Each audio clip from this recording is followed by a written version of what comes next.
Hi, Colleen here with Zen Wellness. Today's teaching is about yin and yang and balancing the swing of the pendulum. So there's this idea first. I have two polarities. I have yin and yang. These are the basis of our world that we know: up, down, light, dark, male, female, in, out, excess, deficiency. So we have these opposites. And sometimes what happens is we kind of swing from opposite to opposite.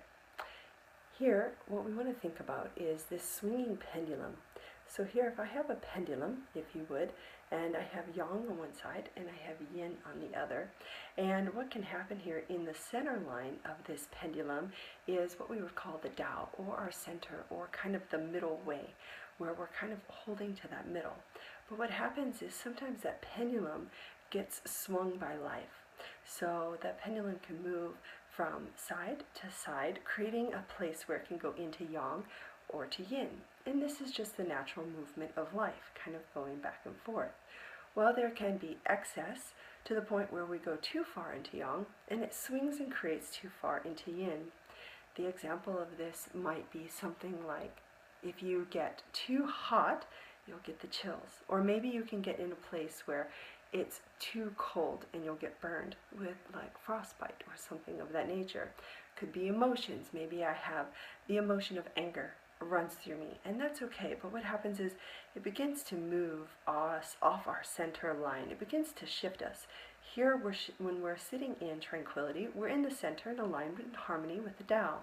But when we begin to have an emotion run through us, that pendulum begins to swing and it goes back the opposite way. So maybe I have the emotion of anger and it goes so far into yang it becomes rage. Or I could go the other way. So much anger, maybe I become very, very withdrawn or distant. So if I go into rage, then what happens is the opposite product. Maybe then I end up withdrawing from guilt. So it creating this pendulum swing. It could be future or past. So maybe I spent too much time in the past and it worries for the future. So I have this swing. The idea with our Qigong practice is to find this middle way. Find the tranquility. We find this in balancing the physical body through postures, balancing the emotions, and of course working with the mind so that we can rest the pendulum. When the pendulum swings off that center, it crosses the midline less frequently. Excuse me. So if that pendulum swinging so far, it only hits the center every so often, so it has a low frequency. But what happens is if I begin to balance and I stay more in the center, it crosses that center line more and more and more frequently, therefore raising my frequency or raising my vibration.